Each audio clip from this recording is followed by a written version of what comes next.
नमस्कार साथियों, आपका अपना दिनेश कार समर्पित फिर हाजिर हूँ। क्या आप लोग शिक्षक बनना चाहते हैं? जी हाँ, आप लोगों का अगर सपना शिक्षक बनना है तो आप लोगों के लिए आज बहुत बड़ी खुशखबरी लेकर के आया हूँ कि जो प्री बीएसटीसी का एग्ज़ाम होता है, यानी प्राथमिक शिक्षकों के लिए जो भर्ती होती हैं, उस भर्ती के लिए जो आवश्यकताएँ होती है, योग्यताएँ होती है, उसके लिए आप लोगों को बीएसटीसी करनी पड़ती हैं। और इस बीएसटीसी को करने के लिए इससे पहले एंट्रेंस एग्ज़ाम देना होता है, इसे प्री बीएसटीसी कहा जाता है। जी हाँ, बीएसटीसी करने से पहले जो एग्ज़ाम दिया जाता है उसे प्री बीएसटीसी कहा जाता है। और उस प्री बीएसटीसी के एग्ज़ाम की आज विज्ञप्ति आ चुकी है। प्री बीएसटीसी के बारे में मैं यहाँ पर आपको 3 चीज़ बताने जा रहा हूँ। पहला तो आएगा यहाँ पर प्रवेश प्रक्रिया। प्रवेश प्रक्रिया किस प्रकार है। उसके बाद यहाँ पर आएगा योग्यता क्या क्या है इसकी, योग्यता।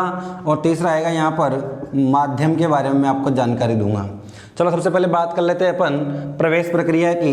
प्रवेश प्रक्रिया के लिए प्री एंट्रेंस एग्जाम होता है, तो उस एंट्रेंस एग्जाम को प्री बीएसटीसी या प्री डीएलईडी डीलेड कहा जाता है। ठीक है, साथ ही जो ये प्री बीएसटीसी एग्जाम है इसकी घोषणा हो चुकी है अभी ऑफिशियल इस ईयर की, जो 2020 में होने वाला था। आज 15 जून है, आज से फॉर्म भराए जा रहे हैं। साथ ही साथ ये फॉर्म भर करके कहाँ तक भराए जाएंगे, यानी 15 जुलाई तक, यानी 1 महीने के समय तक आप इसकी फीस जमा करा सकते हैं, यानी फॉर्म भरने के लिए अप्लाई कर सकते हैं। और जिसकी 15 जुलाई तक फीस जमा हो जाएगी वो 17 जुलाई तक भी फॉर्म भर सकता है, लेकिन फीस 15 तक जमा हो जानी चाहिए। ये चीज़ तो यहाँ पर हो गई प्रवेश प्रक्रिया की।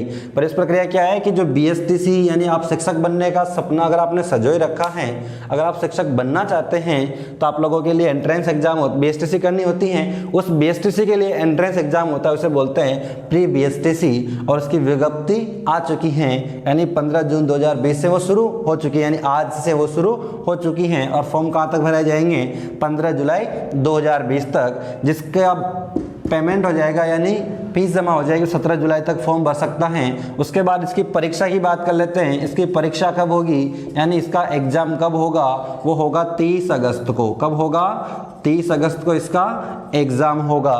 तो ये चीज़ ध्यान रखें, परीक्षा तिथि कब है, 30 अगस्त है। योग्यता की बात करें तो योग्यता में आता है आपका 12वीं पास होना, 12वीं पास होना, या फिर समकक्ष आ जाता है इसके लिए, समकक्ष। समकक्ष वो जो 10वीं के पास आईटीआई वगैरह कर लेते हैं, तो फिर 2 साल की आईटीआई करने के बाद उनको हिंदी और इंग्लिश के अनिवार्य के जो पेपर होने होते हैं वो देने के बाद उनको 12वीं का प्रमाण पत्र दे दिया जाता है। तो वो साथी भी यहाँ पर क्या कर सकते हैं, बीएसटीसी कर सकते हैं। 12वीं में आपको 50% अंक होने चाहिए, यानी 50% से ऊपर आपके 12वीं में होना चाहिए। और एक चीज़ और है, जिन साथियों के 12वीं नहीं हुई है या जिन्होंने इसी वर्ष 12वीं का पेपर दिए हैं, वो 12वीं के पेपर वाले अपना जो प्रवेश पत्र हैं उसमें आप लोगों को रोल नंबर मिले होंगे। प्रवेश पत्र में आपके जो रोल नंबर हैं आप उनको फिलअप कर देंगे। जी हाँ, क्योंकि जिस नंबर से आपका प्रवेश पत्र है उसी से आपकी मार्कशीट आएगी, और जब आपका कॉलेज अलॉटमेंट होंगे इससे पहले आपको मार्कशीट मिल जाएगी। तो आप निश्चिंत रहें। जो साथी यूँ हैं कि भाई मेरी 12वीं नहीं हुई है तो मैं किस तरह से अप्लाई करूँ, तो बिल्कुल आप प्रवेश पत्र के आधार पर अप्लाई कर सकते हैं। अब मैं बात करता हूँ माध्यम की। जो बीएसटीसी होती हैं ये 2 माध्यम से होती हैं। एक तो होती है हिंदी माध्यम, इसको बोलते हैं जनरल, इसको बोलते हैं जनरल। और दूसरी होती हैं संस्कृत माध्यम से। सर माध्यम किस तरह से चूज करने होते हैं, किस तरह से माध्यम वहाँ पर मिलते हैं? जी हाँ, माध्यम किस तरह से मिलते हैं। हिंदी माध्यम तो जो भी सब 12वीं के जितने भी बच्चे हैं, साइंस मैथ किसी से भी हों, उसमें कोई इफेक्ट नहीं पड़ता। किसी भी सब्जेक्ट से आपकी अगर 12वीं हैं तो आप वहाँ पर हिंदी के लिए अप्लाई कर सकते हैं। लेकिन क्या है, संस्कृत के लिए कुछ क्रिटिकल कंडीशंस हैं। कंडीशंस क्या है, ये हैं कि जिसके 12th में यानी 12वीं में संस्कृत साहित्य हैं, संस्कृत साहित्य विषय हैं, संस्कृत लिटरेचर अगर वहाँ पर आप लोगों ने लिया हुआ है तो ही आप संस्कृत माध्यम के लिए अप्लाई कर सकते हैं। या फिर दूसरा, अगर आपकी 12वीं जो है वो संस्कृत मीडियम से हो रही हैं, अगर आपकी 12वीं संस्कृत मीडियम से हो रही हैं तो ही आप संस्कृत मीडियम के लिए अप्लाई कर सकते हैं। इसलिए आप लोगों को जो इसका सिलेबस होगा उस सिलेबस के बारे में मैं विस्तार से चर्चा करूंगा, वो आपको अगले वीडियो में करूंगा, क्योंकि मैंने सूचना जल्दी से आप लोगों तक पहुंचानी है, इसलिए मैं एक बहुत छोटा वीडियो बना रहा हूँ। इसमें डिटेल मैंने बहुत कम दी है कि जो प्री बीएसटीसी का जो एग्ज़ाम है, प्री बीएसटीसी का जो एग्ज़ाम है इसमें क्या क्या है कि जो एग्ज़ाम कब देना होता है। अगर आप शिक्षक बनना चाहते हैं, शिक्षक बनने के लिए आप लोगों को बीएसटीसी करनी होती है